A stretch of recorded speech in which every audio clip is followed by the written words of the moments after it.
It's important to know how they debate. So the acronym SLED is most helpful. So SLED are the 4 big claims that are used by abortion fanatics: size, level of development, environment, and degree of dependency. So let's start with size. This is the easiest one to push back. They say because the being is only half a pound, or because the being is smaller than you, then you should have the right to be able to terminate that being. Well, okay, I'm 6'4". Should I be able to kill Steve because Steve is not as tall as me? I can answer that. No, no. Exactly. So on its face, it is ludicrous, right? No one in their right mind believes your moral value is based on how heavy you are or how tall you are or your mass.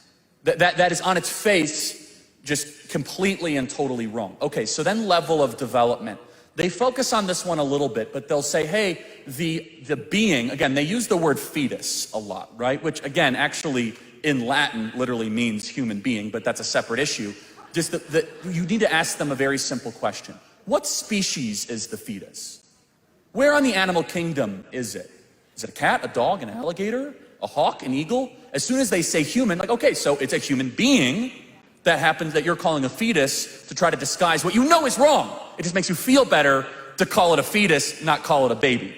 And so by level of development, they say, well, you see, the being is not fully formed, right? So therefore, we have a moral right as formed beings to be able to crush the not as formed beings. And so then let's just extrapolate that argument. Should you be able then to starve a newborn baby right out of the womb? Of course not. It's infanticide. Level of development, it means nothing. A 2-year-old hasn't yet gone through puberty, so are you allowed then to terminate the 2-year-old? No. So level of development means nothing.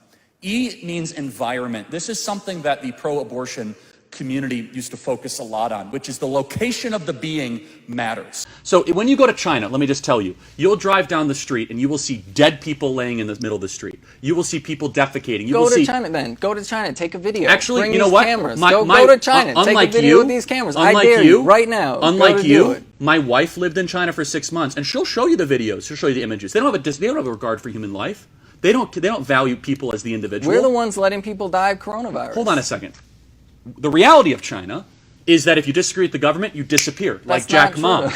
Yeah, if you disagree, you disappear. Oh, because that was his only thing. He just or disagreed. if you're a he dissident wasn't a billionaire, group, like right? the Uyghur Muslims, you get hold put in re-education camps where we have drone footage of people that are forced to eat pork against their religious conscience. Are you talking about the East Turkmenistan movement? No, I'm talking about the Uyghur Muslims that you're trying to spin in some sort of weird way. Can't even look. So what did they do to Tibet, though? No. So the Associated Press actually went to Xinjiang, right? Which, by the way, anybody can go to Xinjiang if you want. You know, I'm not allowed into China, right? Right. Okay, sure. No, I'm not. Right? Then if I go to China, I get arrested. Great society. Okay, cool. Then somebody else go, because people did. Oh, somebody from the it's a wonderful Associated place, Press. Somebody but Westerners aren't allowed. Look, if you.